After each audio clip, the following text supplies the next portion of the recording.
Okay, welcome to Raivision Dialogue, and today we are going to discuss a very, very important topic related to Indo-Fijian poverty. It's going to be a comparative analysis from the girmit or even pre-girmit time, and then all the way to 2001 when there was a report on Indo-Fijian poverty, and then today and into the future. And the person who is going to provide us bulk of information today is Dr. Sunil Kumar. Welcome to Raivision Dialogues, Dr. J. Thank you, Dr. Rai, for inviting me. Yeah, thank you. I had a pleasure of working with you on my documentary film, Once Were Farmers, in 2003. And but today, before we start the conversation, my international audience may not know you well. In Fiji, you are very well known. So please provide a bit of your introduction for those who don't know you. Thank you, Dr. Rai, and to your listeners. I have sugarcane background. I was born in Ba, and most of my young life I was in Nandi, and then I went to Suba to the university, and then the first 10 years of my professional life I was in teaching, and then from there on I've been teaching at the university, USP, for a long time.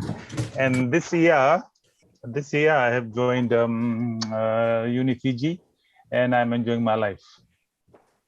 Yeah, thank you. And as we go along, I think people will get to know better.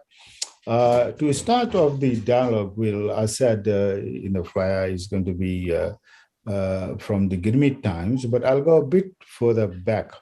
Very briefly, the modern day human trafficking, as you know, Dr. Kumar, started about 500 years ago with the transportation of Africans as slaves to the Americas and many other parts of the country. And 3 years later, after the abolition of slavery, there was a big demand for labor. And at that time, the British had invaded India and had almost reduced a country which had some 30% of world's GDP to around 3% when they left. So they had the total control of our young men and women who were transported to Fiji. So as an economist, Dr. Kumar, how do you see when our girmitia ancestors were transported to Fiji, what would have been their economic conditions then during girmit? Yeah, Dr. Rai, it was a tragedy. It was a tragedy that more than 60,000 very poor Indians were transported from India, from the United Provinces, from some bits of Bengal and South India. The conditions for our forefathers who traveled that way through the British, indentured system really suffered. It was absolute poverty, abject poverty that they suffered while they were being transported, and also when they came to the shores of Fiji, they came almost empty-handed. I think they brought with them their culture, and they brought with them a few little valuables. With that, they survived. And I think the imposition of the British, the physical harm, the physical, the physical obligations that they imposed on our forefathers, I think was absolute, criminal. It was criminal in many ways. Our forefathers objected and also reacted to it, but most of them being peaceful, they got stuck to the work. And I think that is what makes Fiji what it is today. Yeah, so Dr. Kumar, the base level of our founding fathers, the girmityas, was very low as far as their economic potential was concerned.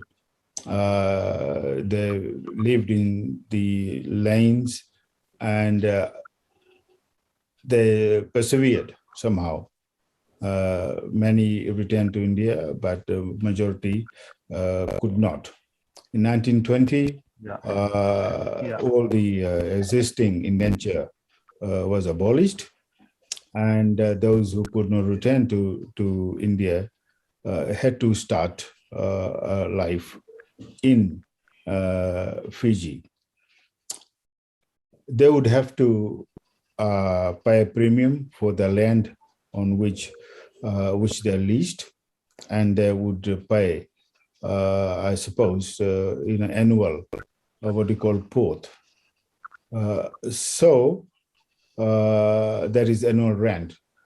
So in those conditions, for the next 1920 to say a period of 1960s, which I'll come to later, how do you think the girmityas and the first generation, their descendants, would have fared in economic terms? Satish Bhai, I think in this conversation it would be good if we are a bit informal. Our forefathers had that streak in them to fight on, to live on. The thing is, they suffered more than 6 months on the during the traveling on the boats. It was totally jam-packed. They didn't have means of survival. They were just surviving on pittance. And when they landed on Fiji, it was a lush green place, really, but without economic means and means of production. So, so in the period that they were working in the indentured system, they created the means of production. They made the land productive, and of course, the CSR company at the time, it had the mills going, and the British had its laws and tools of imposition. They had their security instruments that they were applying to compel our forefathers, the girmityas, to continue working. Post that girmit period, when the indenture kind of diminished, our forefathers continued to work hard. Whatever little means they got, working for the CSR company or wherever it was possible for them to acquire land and be productive, they did that. And in that 40 or 45 years, I would say up till 1970s, they were very productive. And you'd know right up to somewhat early 1970s, before the Lord Denning Award, the sugar price was very low. And these farmers actually were struggling to survive, but they did. And during that time, they did everything possible to provide for their future generations. They built schools. Of course, they paid taxes. Lots of returns that came from sugar. The British, they either donated to their, smaller places like New Zealand and Australia, on the backs of which the cities, the Auckland city, the Sydney city, and the other Australian cities were built. Believe me, lots of tax money and the returns that were coming from the hard work of the girmityas actually paid off for the British, but little to our forefathers. And I think the very fact that they were working so hard and they were committed to their lives and to their society and community that everything was working well. If they were not working hard, Fiji would be a mess today. Yeah. Yeah, Dr. Kumar, as we're talking about the level of poverty amongst Indo-Fijians, and here I like to say that the Indo-Fijians comprises of the girmityas and the free travelers from Gujarat and Punjab. So we should distinguish that we're talking about the girmityas and descendants of girmityas and not the free migrants. They have worked hard. I mean, they were beaten into working very hard. They were young men, women, and children. I don't think they were used to working very hard back home because they were mostly kids under 25, and majority of them were were teenagers and even children. So they were beaten into working very hard. And so they did work hard, and the foundation was laid on their labor. But how much of their productivity in terms of cash went to them, and how much went to the CSR and other plantation owners and other employees and the Fiji government? Because we want to trying to establish, what was the poverty level amongst the girmityas and the first generation girmityas up till say 1970. Did the majority of them become rich, or some became rich and majority remained poor? That's what I'm trying to understand. Yeah, Satish Rai, hard work always, pays back the dividends. It always does.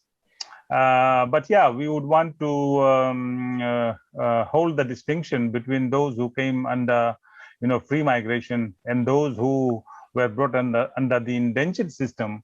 The indentured, the girmitya group of people, the majority who were working on the CSR farms actually continued to struggle. That is very true, because the returns from the,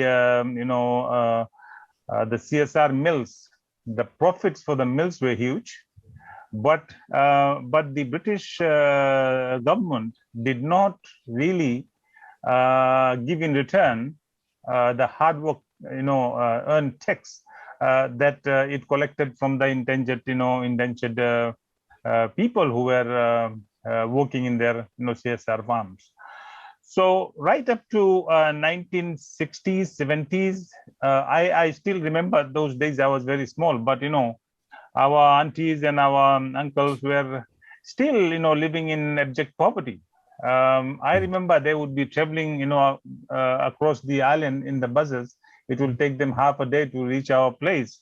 I was born in Ba, and then when we moved to Nandi, we were isolated, but our aunties were coming to our homes, and it would take them a day or two to reach our place, and they would actually come along to us with the hope that my dad was a little bit better off because he got the land there and so on, and they would want something from my dad, and that was the relationship, and it worked because it was the family link that was always working for poorer people and for the traditional societies like ours.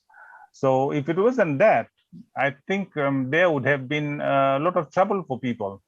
It would be violence, it would be all the ills you can imagine in societies that exist. But because our forefathers believed in hard work, it paid off.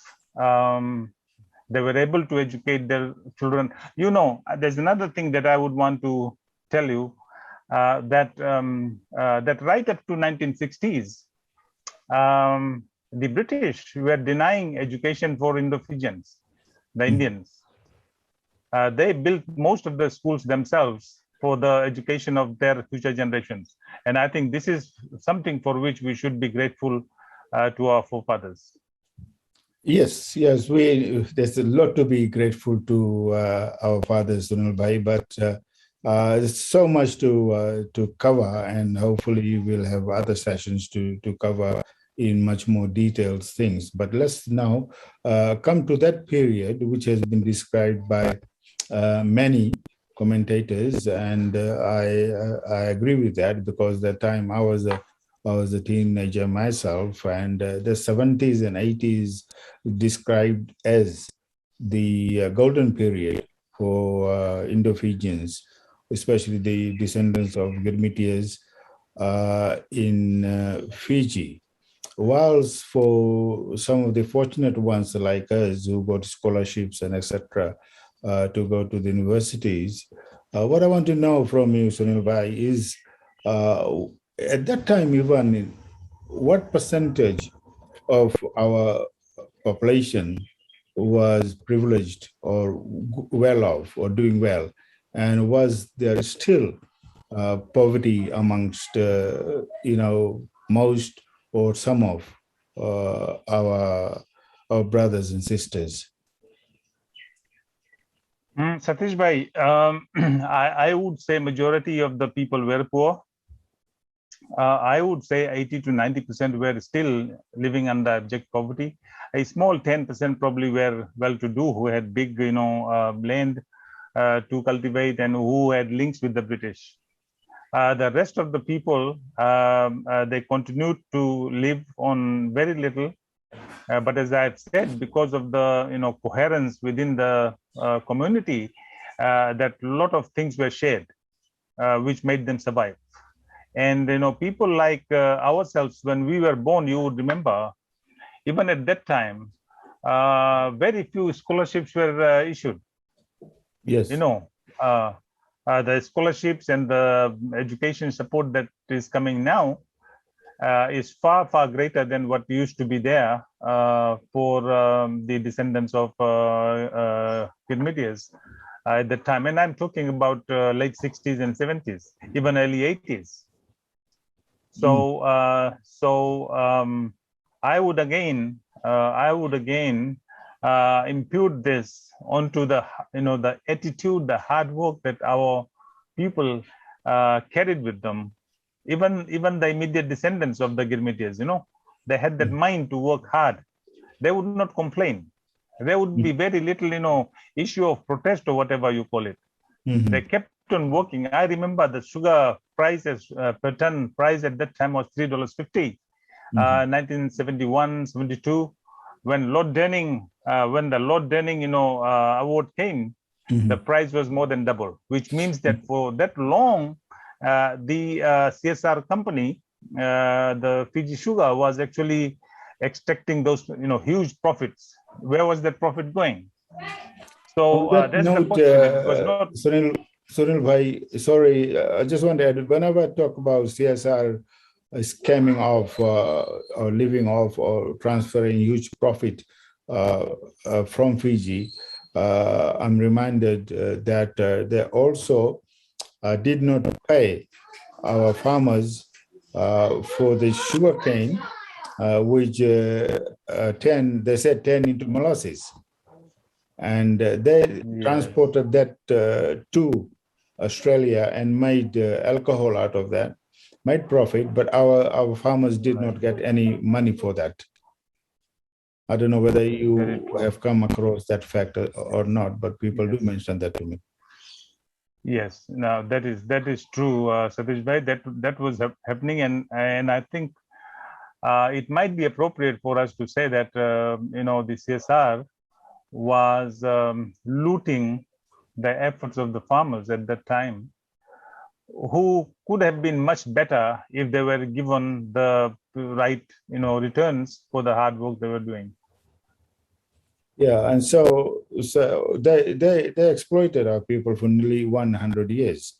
As you know, they eventually left Fiji around 1973.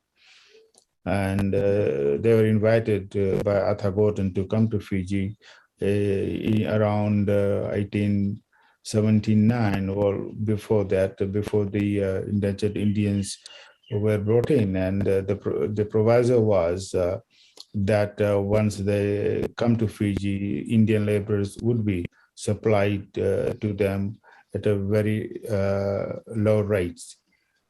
Now, if we come to that golden period, we have described that, and so some of us were a bit luckier than others.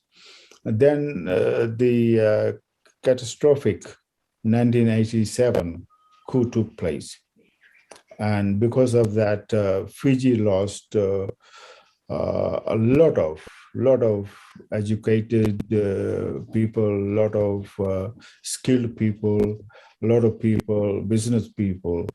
And so in those early decades or so, what was the impact of that flight from Fiji on the poverty level of the descendants of girmityas? Yeah, Satish Bhai, that was a tragedy. At that time, we were very young, we had just joined the civil service and the coup happened. Again, as you said, the golden era. The golden era, I think, started post, Lord Denning Award. That is when a lot of our farmers became rich within, say, five to 10 years. They became rich in a way. They started having, machines and things on the farms. But also that generation started receiving education from the primary school. There was a jump onto the secondary school and post-secondary. So as you know, post-secondary always means, a lot of money. So so the young Indians at the time when the coup happened were absolutely, frustrated and demented in terms of, their future. And I remember that feeling at that time, the feeling of putting up a fight against what was happening. And I know leaving Fiji was a conduit. It released the pressure on our community and our young people. And that was a loss. That was not just a loss for the community, let me tell you. The migration, the second wave of migration of Indo-Fijians from Fiji to New Zealand, Australia, and US, it was a huge loss, and I would say billions of dollars of loss.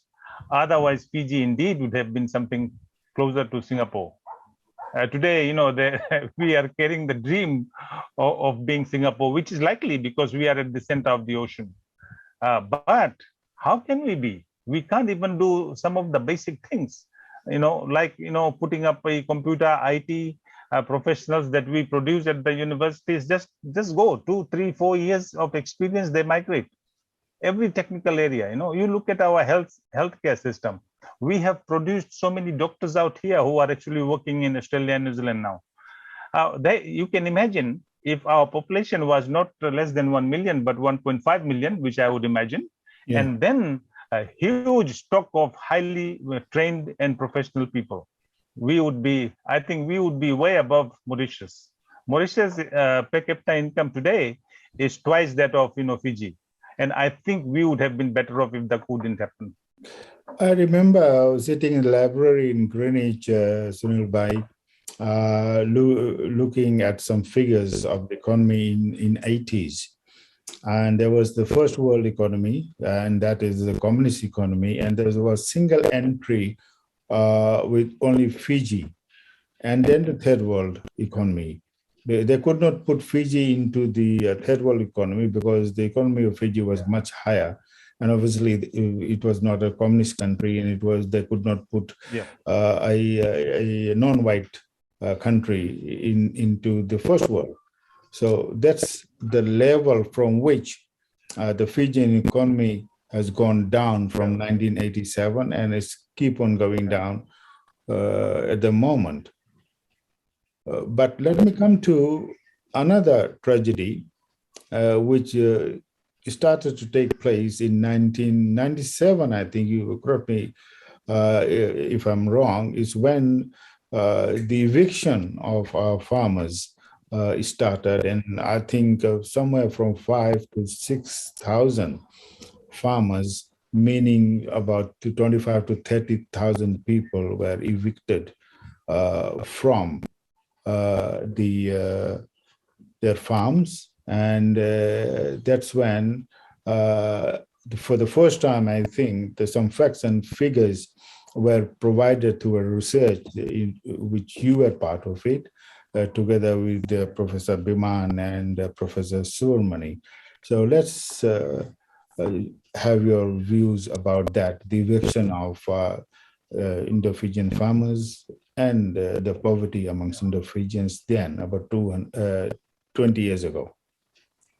Yeah, Satish Bhai, yeah, oh, of course, that was very painful for many people. You know, land was the lifeline for most of those people who were residing in the rural areas and were engaged in the sugarcane farming.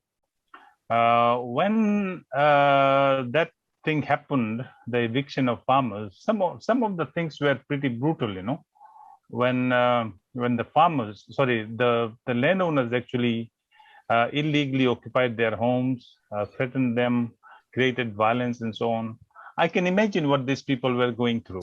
They left their farms, and I know majority of them in some of the researches that we have done, we realize most of these people who left, you know, like Tabua, Reki areas, or the, you know, Lambasa, Banua Levu areas, they came and settled in Suva or Nasinu, largely, and some in the western side. And I tell you, they lived in squalid situations, you know, in terrible houses, in terrible conditions, but still they thrived. You know, as the saying goes, when a window is or a door is shut on you, there are, you know, many other doors that open. Today, when you ask these people whether they would want to go back farming, they'll just say no, no way. So, which basically means that, you know, with their frugality in life, the frugality in life that we have been taught through our traditions, yeah, what we sometimes call Sanskriti, yeah, in Hindi. With that, even with little earnings, you know, I have seen these people really thrive in life. They have really made it well, but still they are poor people. Had they not been, you know, deprived of the land, they would have been better off. Life in those areas where they were producing cane and they had their house was fantastic. They had a peaceful life. They were living their lives happily. But when they were evicted, they had to end up, a lot of them, majority of them ended up in squatter settlements. But I am kind of, you know, I would want to make myself happy to say a lot of these people have made it because they could get their education at the universities. A lot of them have migrated. They're working in Australia and New Zealand. They're sending monies. And a lot of older generations, the mothers, the parents, the uncles, they have also migrated. And I think a lot of them are, you would probably see them in, you know, Sydney, Brisbane, Melbourne, Auckland, everywhere. So that's a boon for us as well in many ways. But is there a long-term return? That's the question we might have to think of. I like to. There has to be a link. I like to travel back in time, Sunil Bhai, when we toured that Nakasi area and you know, few of these squatter settlements for the film Once Were Farmers. And for me, and you were there, Professor Biman was there, and Thakur Ranjit Singh was there as well. And it was, for me, a gut-wrenching experience. They were young boys and girls, especially girls, you know, with dreams in their heart and mind. But they didn't have their mother, father, brothers and sisters lived in a small room, which was smaller than probably the coolie lanes in which the girmit ancestors you know, lived for 5 to 10 years. They didn't have toilets. They used to share. Remember, the mother would tell us that they would share a toilet with the neighbors. And I saw the same thing, you know, in the squatter settlements in Ba, which I toured after I toured Nakasi and that area, and Namadi Heights. And same thing in Nandi when I toured there. Those were really gut-wrenching moments. A lot of people have written to me and asked me, Satish, have you found out what has happened to these young girls and boys in the film? So I'm happy that to know that some of them at least have done well. I can imagine that. Yes, and it's sheer hard work, and it's the hope. It's like the diya that glows in their heart, in their minds. This is what our culture tells us. When our mothers wake up in the morning and put up the diya, it creates hope in us. And this is what I see in those people, in those poor people. Last 20 to 30 years, they have come out of that. They have struggled hard, but I still want to say there are thousands of them still stuck there. And the people who have done well have to think about them. And I think we have to reignite that hope, the hope for them to come out of that, downtrodden life. And you and I can do it, I know. And there are thousands of our young Indians, Indo-Fijians who are well-to-do. Yeah, certainly this is the part of the strategy that we're talking today. We want to take this message out to the people, in the diaspora. And later in other sessions, we'll talk about how we can actually address some of the issues. But going back to the report, which I read many 20 years ago, I don't remember. Do you still remember some facts and figures? Is what percentage of the Indo-Fijians were poor and what percentage were living below poverty line? Because I like to compare that with the recent report, which has come out, I think 2019-20. Satish Bhai, in 2002, the report, I'm saying it offhand. I have had a brief, glimpse over it some weeks ago. It was about in the 40%. 40% of rural dwellers were poor, and largely Indo-Fijians were poor. And I think because they were the sugar price at that time wasn't good, and because the security of land tenure was kind of cut off, and some of them would have felt hopeless and would not be feeling positive about their future. So the poverty was showing at about 40%, and then the urban poverty at that time was also very high because of that migration that happened from 1997 and 2000 coup, 2001, 2002. That migration was happening. So urban poverty at that time was very high. Come 2008, it declined substantially. Urban poverty declined between 2002, 2003 to 2008. So I think during that time something happened.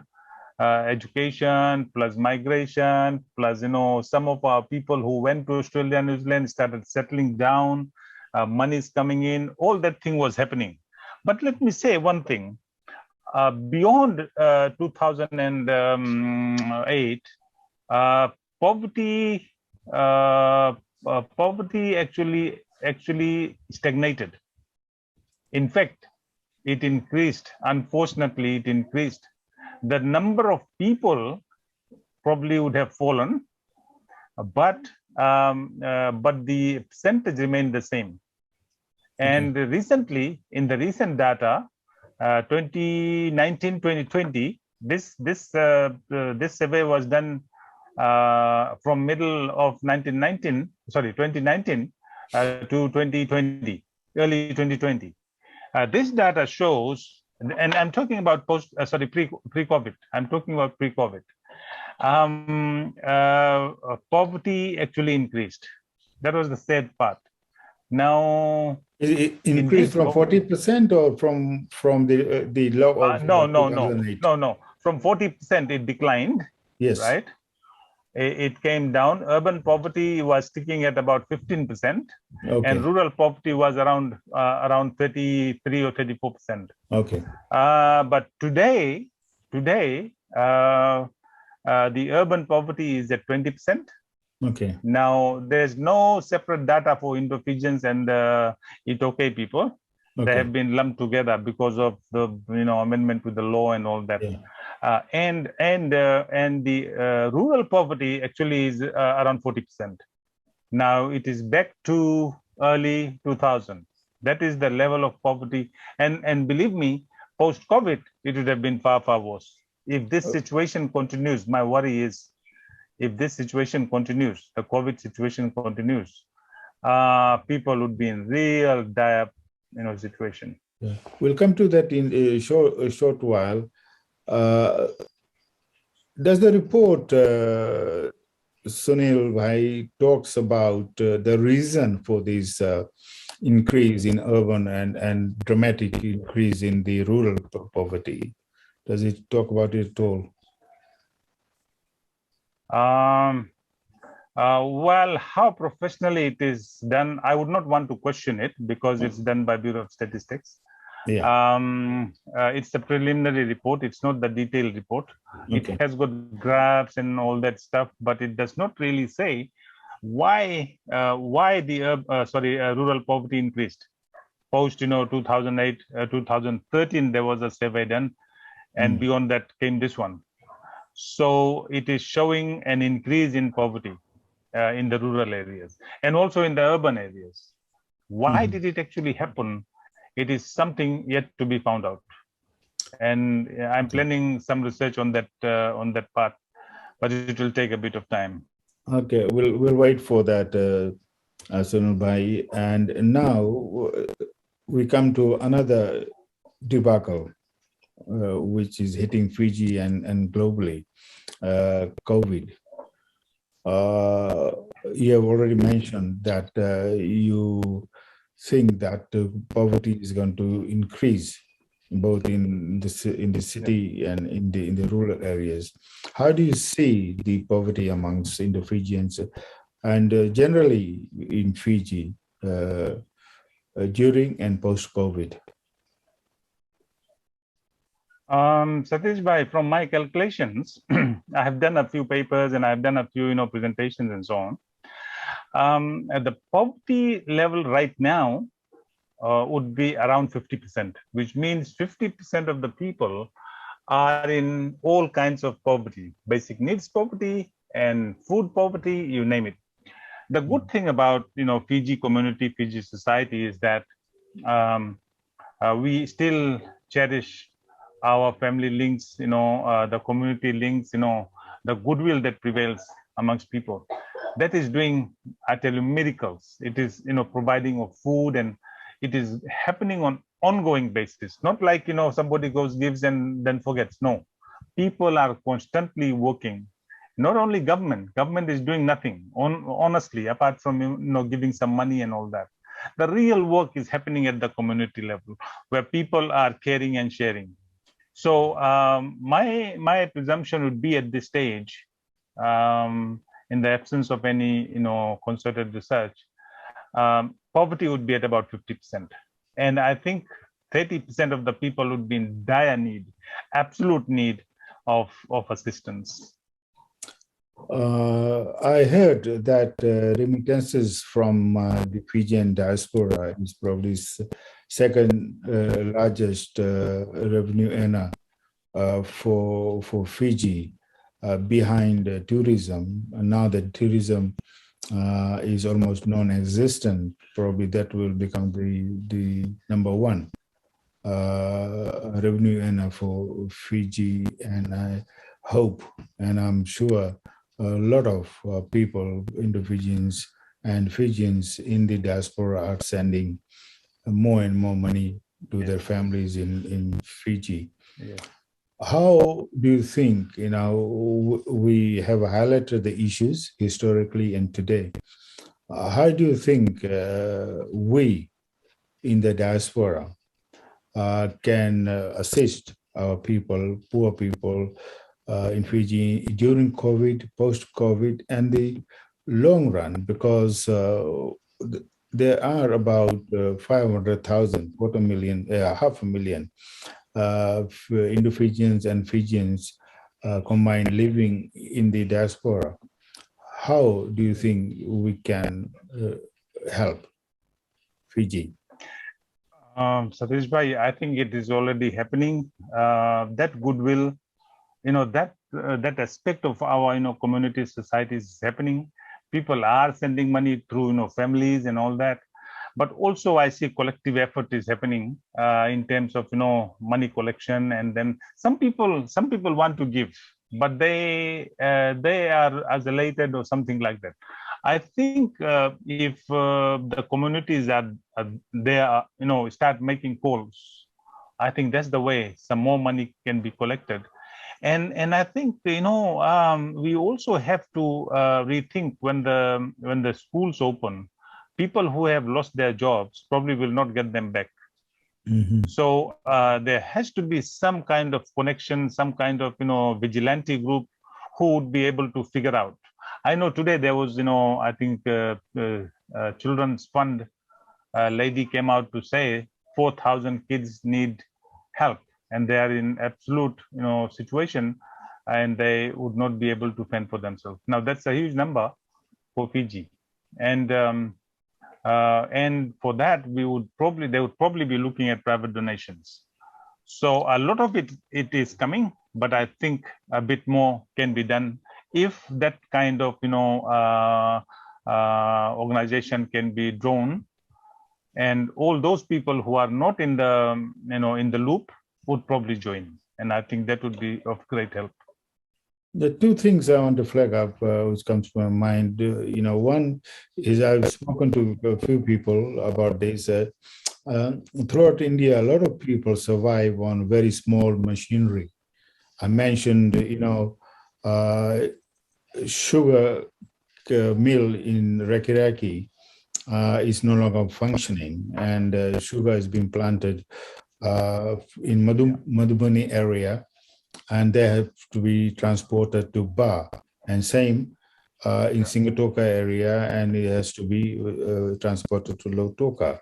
In India, there's reasonably priced good making machines, and I mentioned that if somehow those machines can be brought to Fiji and given to the farmers in those areas,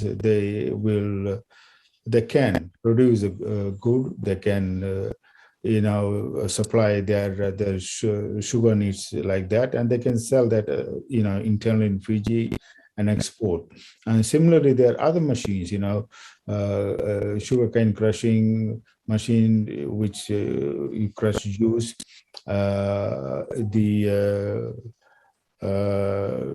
nimbu crushing machine. Those all cost about $100 in Fiji, and that $100 can provide livelihood for a family in Fiji. Sure. Why doesn't anybody think of these sort of investments, or even donations? There are people, embassy, higher commission in India. Can't they be engaged, or higher commission, Indian higher commissioner in Fiji? Can't they, come up with some of the solutions to help the poor in Fiji? Satish Bhai, you you have said it mouthful, small and medium enterprises, that's the way to go for Fiji. You are dead on. We can make small enterprises very efficient. We did it before, but it also requires, number one, motivation, number two, hard work, and then we also need linkages where the ideas are. Ideas are out there. I know in India, huge amount of new ideas are there about smallholder farming. Smallholder farming is the way, and the world is moving towards organic products, and Fiji can do it the best. We are in the middle of the ocean. Sadly enough, it's not happening, and you are right. I know why, but I keep on saying this in every presentation in about economic sectors and all that. I keep saying these things. But the real incentives are not being taken because it takes people to walk by the feet, think by their mind, and use their hands and legs to engage with people. Believe me, engage with people. It can happen. We have products like, I tell you, ginger. Ginger is like gold. It will sell like gold in the US. In India, it will sell like gold. In Australia? It's not happening. Yeah, absolutely. Our pineapples are the best in the world. There's no other word, best in the world. And what do the farmers do? They produce, and then there's a glut, price falls, they destroy their farms. They say, oh, no point, there's a season for it. Yeah. I was coming to the second point related to that, Sunil Bhai. We discussed that briefly, in our conversation before. There are 500,000 probably Fijians in the diaspora. The disposable income is quite a lot. They buy stuff from the shops. Yeah. But when I go and my friends go to shops, Indian shops here, I do not generally pick up stuff exported from Fiji to the shops here. I pick up stuff from India because the packaging is better, the quality is better, and the price is much lower than the stuff from Fiji. Why cannot Fiji compete with the products coming from India? Because given a choice, if the price is the same, quality is the same, I would always go for products from Fiji. But at the moment, I cannot do that. What is going wrong there? Why can't Fiji, just about 4 hours away from Australia, cannot compete successfully with the products from India? Satish Bhai, farming is a culture, believe me. 30 years ago, we used to produce rice. Probably the best of rice that you can imagine was produced in Fiji, and we were 80% self-sufficient up till the mid-1980s. Where are we today? Not even 10% of the rice we consume is produced here. So the motivation, the way the farming culture have been groomed, it has not been groomed at all. In everywhere around the world, we groom farmers. Governments groom farmers, for the farmers to remain embedded with the land, and by all means we provide them resources to become more productive, even in their small units of production, in their farmland.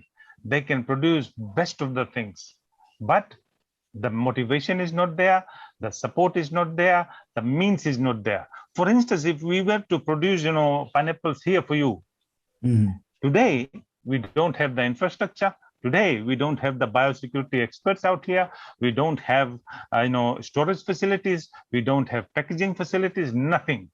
But the farmers are being given seeds to produce pineapples. What are they going to do? So this is where you are dead on. You are asking the exact question that we all should be asking. So the government just wants to throw money at the problems. You can't solve problems by throwing money at it. You have to, this is where I said, you have to go by the feet, you have to use your mind, you have to use your hand and feet to get the people together. And I mean, you have to get the people together, get them in confidence, and we can start doing these things. It will take effort, but we have to see, long term. We have to look at it, 30, 40 years, keeping people embedded to the farm, and they should be happily embedded to the farm. Yeah. One thing, Sunil Bhai, is Fiji mangoes are some of the best. Oh my goodness, we miss it here. We miss it here, I tell you. We don't even produce enough for ourselves. Yes. And you remember traveling from Nandi to Ba on the right hand side after Natambo flood, there was a pineapple canning plant some 50 years ago. Yeah. Maybe it's been demolished now. if we could have such plant 50 years ago, why can't we have a plant today? Yes. It's just mind-boggling. And we don't need big plants. We don't need big factories. We don't need big ones. We need small ones, like those that produce in India. You know the dairy. Our dairy industry is screwed up also. I mean, it's what I'm talking about. Rice, same has happened to dairy industry. Look at India, for instance. Of course, India is 1,000 times bigger than Fiji, right? But the milk producers are all small producers. They have 3 cows, 4 cows, like that, and they are producing they're the largest producers of dairy production in the world, and the best quality. Yeah, if you look at the documentary on Amul, Sunil Rai, you'll see that they collection tankers go from village to village, collecting those milk from small farmers, and then it has become the largest milk producing, cheese producing, ice cream producing, business in the world. Yes.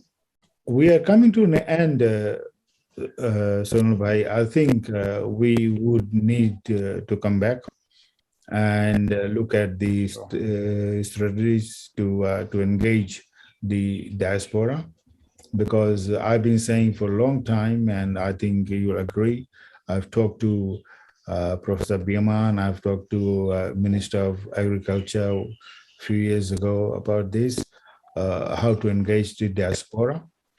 Diaspora can provide the answer. In 1991, when India was about to go bankrupt, the Prime Minister Narasimha Rao and the Finance Minister then, Manmohan Singh. 1991. 1991, yes. That was 1991, yes. Yeah. They requested the diaspora, Indian diaspora, to come to rescue, and within few years, there was a huge amount of money, and they rescued India from bankruptcy. And we can do the same, the Fijian diaspora, but the will has to come from the Fiji, and how we can do that, we probably can talk about that in another session. First of all, I would like to thank you, Satish Rai, for this effort. I think there needs to be more such documentaries done. Now we have the means, the YouTube, the Facebook, everything is there, the technology is there, and I think we have to link up with the diaspora, the people who are living here. They are reasonably aware of the world. The people, even in the poorest of the communities, are reasonably aware of the world. But there's a thing, we have to rekindle the hope in them to do well. They may be living in houses, in squatters or wherever. They have the spirit, but linking up with a good spirit, not that that idea of flaunting one's one's well-being, or some people coming from Australia, New Zealand, not like that. We have to re-link as a community. I think that's the way it's going to happen. And let me say, we do need our poor families in many places need lots and lots of support. And I'm sure this way you would be able to link us with them, and much of the needed help would be able to come that way. And my great hearty thanks to you. Thank you, Sunil Bhai. I must say that the dialogue I've been thinking for a long time, but it was through our messenger conversation. Finally, I said that I should do it. So the credit for this goes to you as well. Goodbye to everybody, to Mosmi, to Pramod, and Sunil Bhai. We'll meet again soon to address this very important issue concerning our people in Fiji.